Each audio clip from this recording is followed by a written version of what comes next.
Hello guys, welcome to my YouTube channel B R K classes. और हम कर रहे हैं class 10th NCERT math book. Chapter है फिफ्थ अर्थमेटिक प्रोग्रेशन, एक्सरसाइज है 5.2 और हम करेंगे आज उसका क्वेश्चन नंबर 14 जो आपके सामने इस प्रकार है। How many multiple of 4 lie between 10 and 250।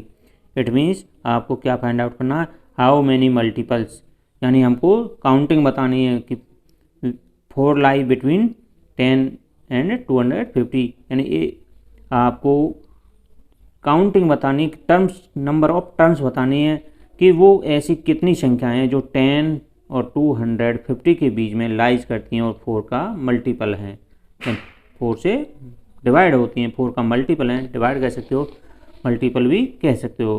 तो देखिए गाइज, आपको ये क्या दिया हुआ है, 10। हमें यहाँ से आगे की संख्या जो काउंटिंग करनी है और कहाँ तक ले जाना है, 250 तक ले जाना, और उनमें से हमें देख कर बताना है कि इतनी कितनी टर्म्स हैं, हाउ मैनी टर्म्स ये हमें फाइंड आउट करनी है कि कितनी टर्म्स हैं जो 10 और 250 के बीच में लाइज करती हैं, जो 4 का मल्टीपल्स हैं। तो आइए गाइज करते हैं। क्वेश्चन एक्सरसाइज है आपकी 5.2, क्वेश्चन नंबर है 14।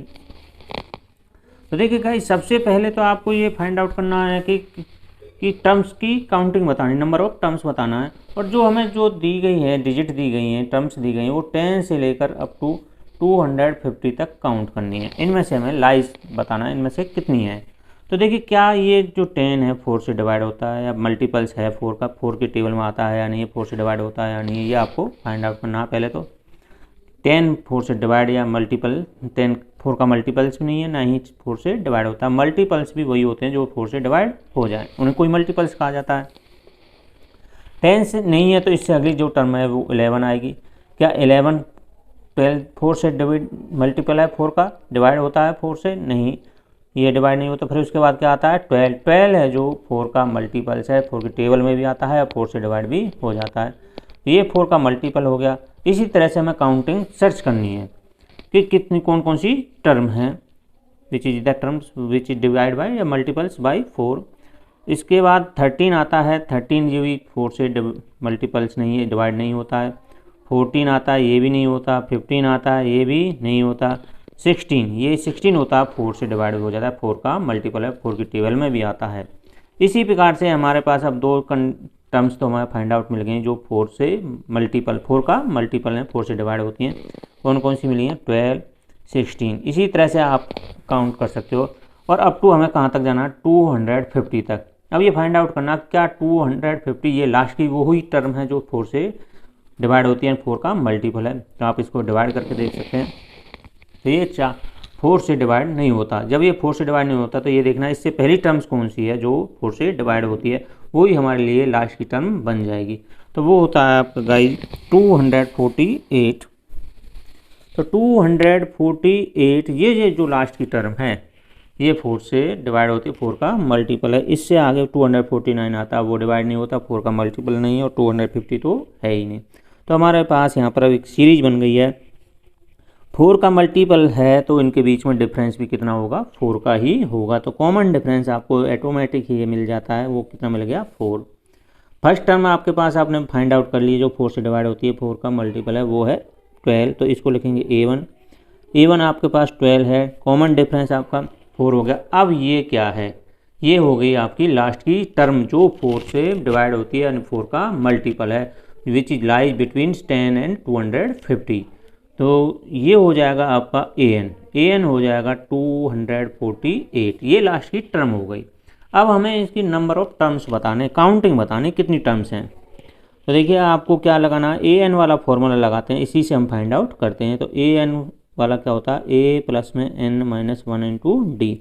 इसी से हम counting of number of terms find out करते हैं। इसी से फॉर्मूला से हम जो लास्ट की टर्म होती है, nth टर्म होती है, उसकी वैल्यू फाइंड आउट कर देते हैं। इसी फॉर्मूला से हम फर्स्ट टर्म भी फाइंड आउट कर देते हैं। इसी फॉर्मूला से हम कॉमन डिफरेंस भी फाइंड आउट कर देते हैं। तो सभी के लिए हमें फॉर्मूला लगाना होता है।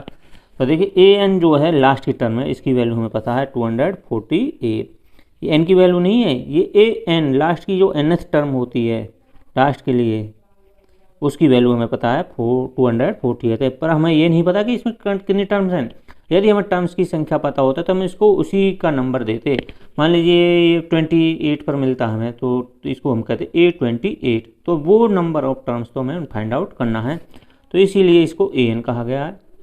AN 248 हो गया, A फर्स्ट टर्म हो गया, फर्स्ट टर्म है 12 प्लस में N हमें फाइंड आउट करना है, नंबर ऑफ टर्म्स हमें फाइंड आउट करना है, तो इसको N रखेंगे, माइनस में 1 इंटू में D, कॉमन डिफरेंस कितना है 4, 248 इजिकल टू 12 प्लस में ये कितना हो जाएगा 4N, माइनस में कितना हो जाएगा 4। देखिए ये प्लस ये माइनस, ये प्लस माइनस माइनस हो जाएगा, यहाँ पर क्या बचेगा 8 प्लस का बचेगा, क्योंकि प्लस की जो कांस्टेंट टर्म है वो ज़्यादा है। प्लस में क्या हो जाएगा 4N इजिकल टू है 248, इस 8 को इधर ले आइए तो 248 माइनस में 8 हो जाएगा इजिकल टू 4N। यहाँ पर क्या बचेगा 240 इजिकल टू 4N, N का कोएफिशिएंट कहाँ जाएगा अपॉन में इजिकल टू N, और यहाँ पर क्या हो जाएगा 4 से कितनी डिवाइड हो जाएगा 60, तो N की वैल्यू आपको क्या मिल गई 60। तो therefore there is a 60 terms in this question where, यहाँ पर जो संख्या है वो कितनी मिल गई हमको 60 मिल गई है। जो मल्टीपल्स हैं उनकी टर्म्स काउंटिंग कितनी है, नंबर ऑफ टर्म्स कितनी है 60। तो आपको ये लिखना है कि there are number of terms which is multiples of 4 equal to 60 equal to 60, यानी यहाँ पर कितने टर्म्स हैं 60 टर्म्स हैं विच इज डिवाइड बाई 4 या मल्टीपल्स ऑफ 4। तो इस प्रकार का ये क्वेश्चन नंबर है जो 14 हमने कंप्लीट कर दिया है। और यदि आप मेरे चैनल पर पहली बार आएँ तो मेरे चैनल को सब्सक्राइब कीजिए, बेल आइकन पर को क्लिक कीजिए, लाइक कीजिए और शेयर कीजिए। थैंक यू भाई।